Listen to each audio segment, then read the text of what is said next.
Bienvenidos a un episodio más de La Carrilla Espiritual, un podcast donde tocamos temas espirituales con un toque de humor. Episodio número 9, ya llevamos 9, en el 10 ya haremos una sección de preguntas y respuestas y se ha hecho un hábito de atraer especialistas. Ya nos cansamos de Ram, de Rigo y de platicar tarugadas. Y hoy traje una persona muy importante en el ramo de la bio, Gregorio Ruiz. ¿Cómo estás? Muy bien, gracias, pues me siento honrado de estar aquí contigo. Es una forma, es una manera. Me gustó el cómo nombras esto, ¿no? La carrilla espiritual, porque de alguna de otra manera tendemos a ver la espiritualidad como algo que hay que respetar bastante, como algo que hay que guardarle mucho respeto, y la carrilla espiritual nos permite como relajarnos un poco. Y realmente el relajarnos y el reírnos, ¿sí? Es espiritual también. Y el día de hoy sería un tema que explicaría mucho del porqué de la carrilla espiritual. Y el tema hoy es las leyes espirituales. La carrilla espiritual. ¿Qué son las leyes espirituales?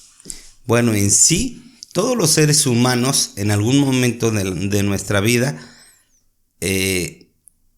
como que sientes que tu vida ya no tiene sentido. Y es donde entra el alma al cuerpo.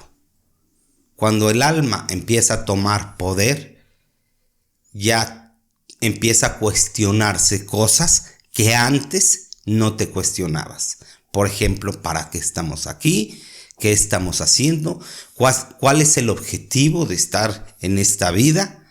¿Realmente hay algo más después de la muerte? O sea, empiezan a llegar muchas preguntas.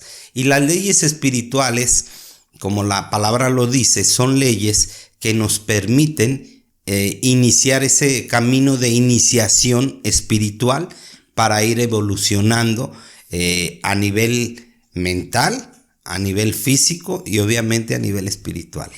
Algo que me encantó y que aprendí de ti hace un par de años fue que la espiritualidad no tiene que ver con estar cerrando los ojos, estar haciendo mudras y mantras, porque yo llegaba y te decía, es que me quiero ir al Tíbet, y me decías, es que de ti no vas a escapar donde estés. Así es. Entonces, ¿nos puedes profundizar un poco de la espiritualidad, de esta onda del ego, de la humildad falsa, de andar haciendo mudras y mantras? Bueno, mira, en tiempos anteriores sí era necesario por la física newtoniana, o sea, teníamos muy metido hasta el culo de que si quieres conseguir algo, tiene que ser a base de esfuerzo, a base de mucho sacrificio.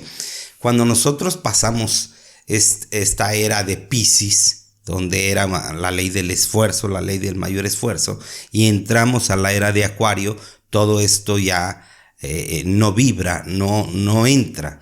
Entonces, la espiritualidad no necesitas precisamente o necesariamente, no necesitas hacer grandes meditaciones o hacer grandes posiciones o contorsiones medias complicadas, ¿no? O sea, realmente con el simple hecho de estar contigo es suficiente. Puede ser que te des un tiempo en tu casa, que te salgas a caminar, que te pongas a lavar tu carro, y cuando menos acuerdas, en ese momento de silencio, estás abriendo tu mente en coherencia con tu corazón para que te llegue información de la divinidad, por llamarlo así, ¿no? Yo nombré el podcast La Carrilla Espiritual porque en el núcleo de amigos donde yo me juntaba, todo era carrilla, todo eran bromas, ofensas, y fue un vehículo para crecer muy cabrón. O sea, yo tengo un amigo que no hablaba bien, Cira y y los chistes, la broma y la carrilla lo ayudaron a que se diera cuenta de que no se escuchaba cuando hablaba, ¿no? Exacto. Entonces la carrilla también nos ayuda a crecer. O sea, no solo la suavidad y las situaciones tersas, también hay cosas que pueden ser incómodas, no me estoy refiriendo ni al dolor ni al sufrimiento, que nos ayudan a crecer. Claro, de hecho fíjate que me gusta el nombre, como le ponen, la carrilla espiritual, porque de alguna de otra manera tendemos mucho a ver o creemos que hay una deidad que hay que respetar, que hay que rendirle culto, que hay que sacrificarnos incluso para poder merecer de esa deidad, ¿no? Para poder tener contacto con esa deidad. Y la verdad es que pues, son mamadas, o sea, la realidad es que no es así. O sea, la deidad es el único ser que puede valerse por sí mismo y que pues es un amor incondicional, seas como seas, él te acepta y está ahí para ti cuando tú te abres, cuando tú te permites y te das el momento, el tiempo y el espacio para escucharlo, porque siempre está ahí. O sea, en sí es parte de la totalidad. Todo es espiritual. Y nuestra mente dual es esta, la que nos hace pensar que esto es bueno, que esto es malo, que esto debería de hacer, que esto no debería de hacer. Y esa mente dual es la que no nos permite ver todo como uno, precisamente como ver que todo es espiritual, coger es espiritual, sí, claro, irte de vacaciones es espiritual, trabajar es espiritual, estudiar, dormir, todo es espiritual, todo es parte de la espiritualidad. Es un proceso que venimos a vivir aquí en la tercera dimensión y todo lo que se hace es espiritualidad en sí. El conflicto de la física newtoniana es que nos percibe separados, divididos. Así es. Que lo que pasa contigo no tiene que ver conmigo. Y en este cambio de era, como lo mencionas, entramos en un salto cuántico donde despierta la conciencia y nos damos cuenta que estamos unidos. Y entrando a las leyes espirituales, me gustaría que habláramos de la primera ley. ¿Tú cómo percibes la primera ley? Ok, bueno, mira, vamos por partes. Primero, cuando yo inicié todo esto, hará más o menos unos 13, 14 años. La verdad yo ya llevaba una vida media de la chingada, sí. Que si haya seguido ahí, pues yo ya no estuviera vivo, la verdad. Sí. Ya mi vida era una vida de desenfreno. Entonces, ante la necesidad de poder encontrar una solución o de encontrarle un sentido a la vida, pues empiezo a entrar en todos estos temas del autoconocimiento. Uh-huh. Y en ese tiempo me acuerdo que una de las grandes personalidades a las que yo seguía era Deepak Chopra y Ananda Freisman. Uh-huh. Me acuerdo que los dos hablaban prácticamente de lo mismo, nada más cada quien en base a cómo lo percibía cada quien. Ananda nos dice que la primera ley es el mentalismo. Uh-huh. O sea, nos habla de que todo es mente. Deepak Chopra nos dice que la primera ley es conciencia pura. O sea, en pocas palabras, nos dice que cuando tú logras estar en ese estado de conciencia pura a través del silencio, a través de la meditación y a través del no juicio, que eso es muy importante, el no juzgar, logras ir conectando con esa conciencia pura. ¿Qué nos regala esa conciencia pura? Bueno, pues te da plenitud, te da dicha, te da poder, te da confianza y lo más importante, te enseña quién eres realmente. Te das cuenta que no eres lo que tú creías que eres. Eres mucho más de lo que tú creías que eres realmente. Entonces, en ese tiempo, la verdad, cuando yo empecé, pues como tú lo sabes, yo me dedico a estudiar cómo funciona el cerebro, cómo funcionan las células, cómo funciona el cuerpo.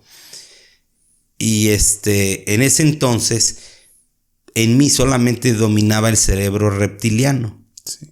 O sea, realmente un mecanismo de supervivencia nada más. Puros impulsos, ¿sí? Y reacciones. Puros, exactamente, nada más. Entonces, comprender esto, a mí me costaba un pinche huevo y la mitad claro. del otro. O sea, me quebraba la cabeza cabrón. O sea, yo me acuerdo que agarraba sus libros de Deepak Chopra y no entendía ni madres, entonces los volví a leer y los volví a leer y los volví a leer y no entendía nada. ¿Por qué? Hoy lo comprendo, porque mis otros cerebros, o sea, nosotros tenemos un cerebro que está formado por 3 partes, que es el tronco cerebral, que es el cerebelo y la sustancia blanca, y la corteza cerebral. Cuando tú nada más utilizas el tronco, pues realmente no tienes capacidad de comprender más de lo que ese cerebro te permite. Entonces sí es muy complicado, sí es muy difícil entender cuando un agente espiritual que ya lleva un camino de evolución te habla de cosas que dices tú, ay cabrón, pero qué chingados me quiere decir con esto. Por ejemplo, una de las cosas que a mí más me conflictuaba leer de él es donde decía, tú eres lo que tu más profundo deseo es. Cabrón. Como es tu intención, es tu voluntad. Como es tu voluntad, son tus actos. Y como son tus actos, es tu destino. Y yo decía, hijo de su pinche madre, a ver, No, pues lo aprendiste bien. ¿Qué me quiere decir este cabrón? O sea, yo no lo entendía. Sí. Entonces lo volví a leer. Y pues hoy ya, sin tantas mamadas, o sea, lo que te quería decir, tú creas tu realidad. Ajá. En pocas palabras. Y Ananda también. Que eso es la conciencia pura. Exactamente. Cuando tú tomas conciencia, cuando tú creas tu propia realidad, pero que eres consciente, Sí. es cuando estás precisamente en esa conciencia pura, porque ya eres creador de realidades. Ya es donde logras trascender el tiempo y el espacio. O sea, logras trascender la materia. Por eso precisamente como los que nos dedicamos a este tema de la biodescodificación y logramos que la persona tome conciencia, entonces lo que estás haciendo es liberar un programa que está muy anclado ahí en su mente y obviamente en algún órgano de su cuerpo. Entonces cuando la persona toma conciencia, liberas toda esa energía y esa energía al salir de ahí, como la energía no se destruye ni no se crea ni se destruye, solo se transforma. Entonces, al tú sacar esa energía, entra energía nueva. Entonces, eso hace que la persona empiece un proceso de curación y se queda sorprendida como la medicina le había dicho, ¿sabes qué? Pues pásatela bien, cabrón, porque ya no hay más. Y al tomar conciencia empieza un proceso de curación, no de sanación. Eso es otra cosa muy diferente. Hablando de la percepción, escuché a un gurú muy reconocido decir que el 99% de la población piensa que piensa por sí misma y está programada con un filtro de percepción de personas o situaciones del pasado o familias. Entonces, se puede decir que de forma global estamos dormidos, vivimos en un sueño. Definitivamente, la respuesta es que sí. Incluso ahí en Ananda, ella comenta que, o grandes líderes espirituales comentan que teníamos más o menos como unos 1000 años de atraso en relación de espiritualidad, como evolución humana. Sí. Hoy te puedo decir que no es así. Tenemos 3500 años dormidos. O sea, nos chingamos un sueñito de 3500 años. Sí. Porque ya grandes pensadores, grandes filósofos como Pitágoras, Sócrates, Platón, todos ellos ya nos hablaban de esto. Entonces esto no es nada nuevo, simplemente que vivimos en ese cerebro reptil que solamente quiere tener poder, que solamente quiere coger, dormir y tener billetes y ya. Entonces no tiene tiempo para pensar en otras cosas. Entonces la realidad es que esto siempre ha estado ahí, no es nada nuevo, pero si no te detienes a verlo, pues no lo vas a ver. Y para tu mente no existe porque pues solamente ves lo que tú quieres ver. Y como bien lo dices, o sea, cada quien percibe en base a su estructura familiar, en base a las creencias que le fueron metidas, que le fueron introyectadas, y en base a eso actúa y en base a eso vive. Y obviamente los resultados que tiene pues, son en base a ese sistema de creencias que ha obtenido del clan. Algo que me gusta mucho por lo que está ocurriendo, sé que es una situación que tiene una dualidad, que en la actualidad con el COVID hay dolor pero hay crecimiento. Claro. Entonces Jodorowsky dice que el orden mundial, hablando de algo conspiranoico, quiso someter a la humanidad para que no creciera espiritualmente. Pero lo único que hicieron fue impulsar el crecimiento. Exacto. Porque al no poder ver hacia afuera, muchos comenzamos a ver hacia adentro, ¿no? Yo conozco muchísima gente que su despertar personal o espiritual en este tiempo ha crecido increíblemente, ¿no? Claro. Entonces nos quitamos una percepción completamente errónea.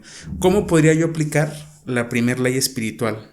¿Cómo la conciencia pura, cómo haría? Así como tú tenías la mente revuelta y decías, bueno, ¿la conciencia pura qué es? ¿Qué tip nos darías para ir aterrizando la conciencia pura? Primero que nada es, mira, vivimos como el hámster que está en la ruedita, ¿no? Sí. Constantemente dándole vueltas. Vivimos bajo muchos deberías y tengo que.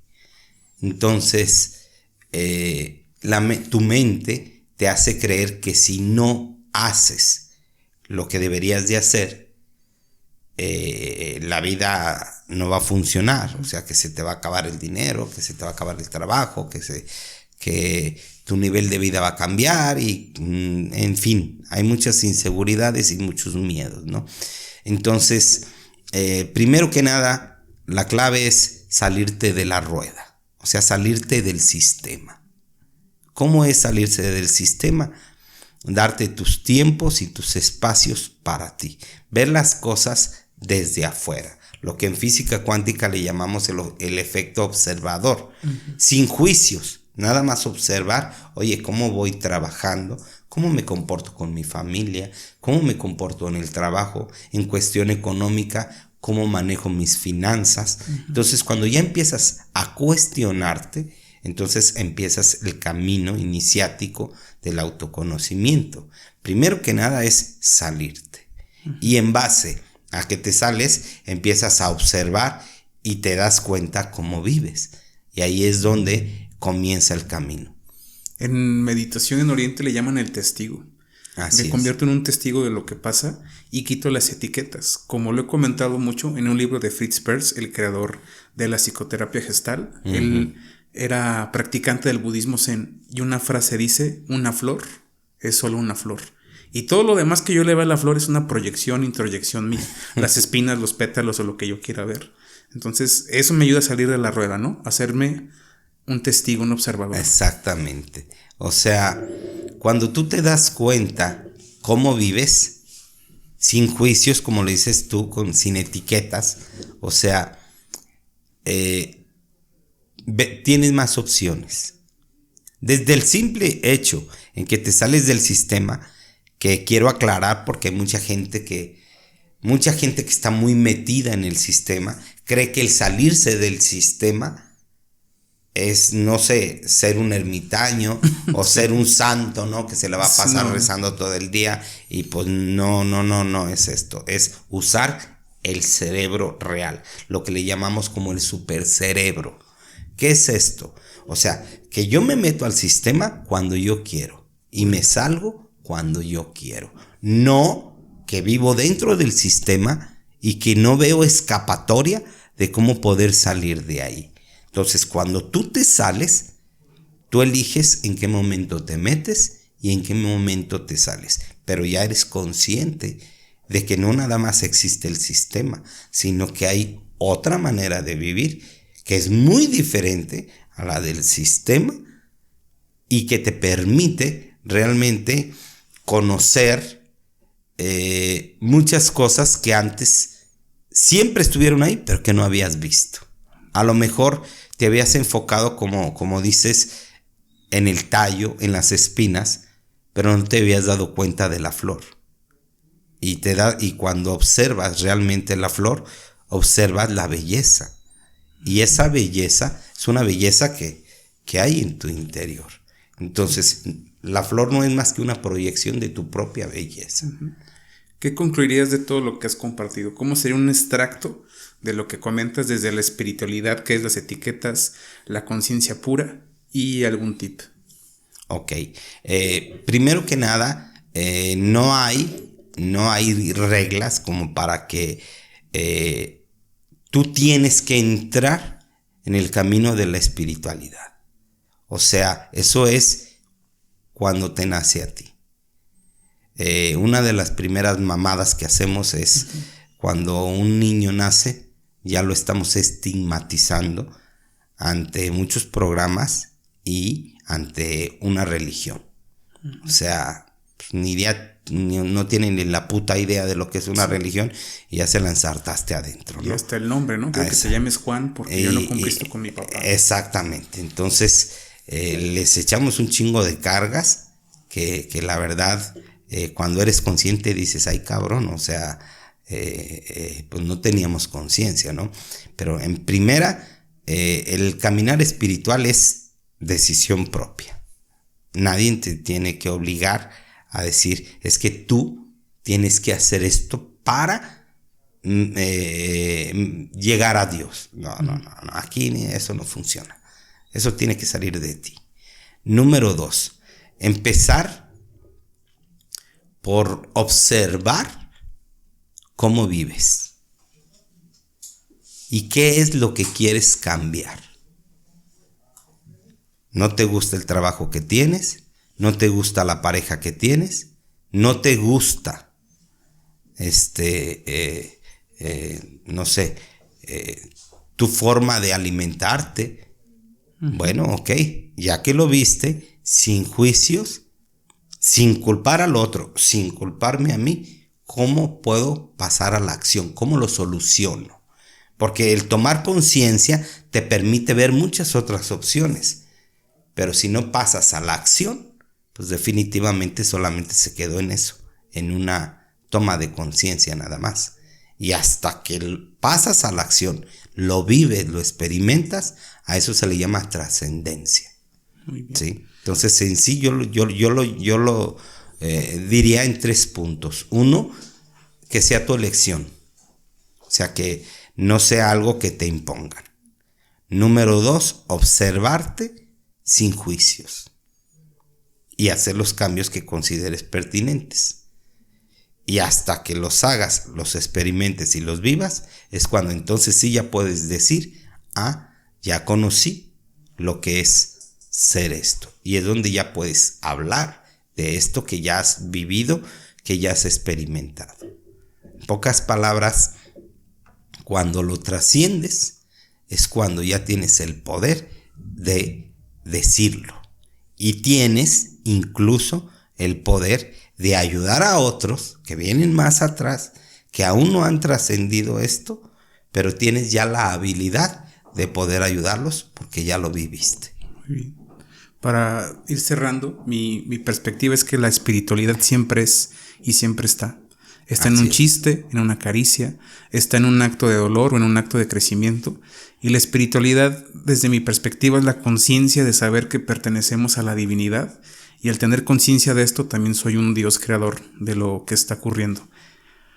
Y pues la conciencia pura es dejar el juicio y vivir en el testigo de que todo simplemente es. La mente todo el tiempo quiere hacer, el cuerpo quiere tener y el espíritu simplemente quiere ser. Tú decidirás cuál de estos 3 cuerpos nutrir. ¿Dónde te encontramos? ¿Cómo la gente puede ir a hacerse una descodificación contigo? Aquí vamos a poner la etiqueta de Gregorio Ruiz, especialista en descodificación. ¿Y algún número o quieres anunciar algún taller? Ok, perfecto. Mira, antes de terminar, sí me gustaría cerrar con lo siguiente. Muchas veces en cuestión de este tema de espiritualidad, nosotros consideramos o pensamos que si no hacemos lo que Dios quiere, nos va a castigar. ¿Sí? Entonces, no hay nada más erróneo que pensar de esta manera. O sea, no hay nadie castigándote, no hay nadie obligándote a hacer nada. Tú eres libre de vivir tu vida como tú quieras y es tu decisión hacer los cambios o no hacerlos. Tienes la libertad de elegir. O sea, en pocas palabras, una de las grandes faltas de respeto que hacemos como seres humanos a la deidad o a la conciencia universal o a Dios, como le quieras llamar, es negarlo. Negarlo y negarnos. O sea, negarnos que somos hijos que estamos ahí hechos a imagen y semejanza de Él. Ese es uno de los grandes falta de respeto que los humanos hemos hecho ante esa deidad. Y donde quiera, en cualquier lugar, en cualquier religión, te hacen sentir que eres pecador, que no mereces, que esto y que el otro, pero la verdad es una falta de respeto, porque es como avergonzarte de tus padres. Yo en algún momento llegué a avergonzarme de mi madre y después sufrí las consecuencias, porque pues se me murió muy pronto, yo tenía 11 años, y la verdad después cómo me dolió esa vergüenza que tuve yo hacia mi madre, ¿no? Entonces, el negar que tú eres hijo de Dios es una falta de respeto de ti hacia Él y obviamente hacia Él mismo. Pero a él le vale madre, o sea, él está en otro nivel de conciencia y no le afecta, ¿no? Pero sí, el negar que nosotros somos hijos de Dios es una falta de respeto. ¿Cómo me encuentran? Bueno, pues yo estoy en mis redes sociales, en Facebook, en YouTube, estoy como Gregorio Bio. Tengo también una página, ahí está todo lo que yo hago, todos los talleres que yo doy. Igual también gregoriobio.com. ¿sí? Y estamos a la orden, nada más con un poquito de tiempo porque, pues como tú sabes o como muchos saben, pues ando en un lado, doy talleres o diplomados en algún lado, en otro, entonces no tengo así como que agendas rápidas, no las tengo, pero con todo gusto estamos a la orden. Muchas gracias y dejar de castigarnos a través de la divinidad, ¿no? La divinidad no te está castigando, eres tú. Así es. Y le pone la etiqueta a alguien más. Así es. Un episodio más de La Carrilla Espiritual. Ya nos puedes encontrar en Spotify, en YouTube, en TikTok, en Metroflog y hasta en Twitter. Nos vemos en la próxima. Ok, gracias, pues es un placer. Gracias, hermano. Listo. ¿Cuánto grabamos, Kenis? 27. Ahí sí nos pasamos. No, está bien.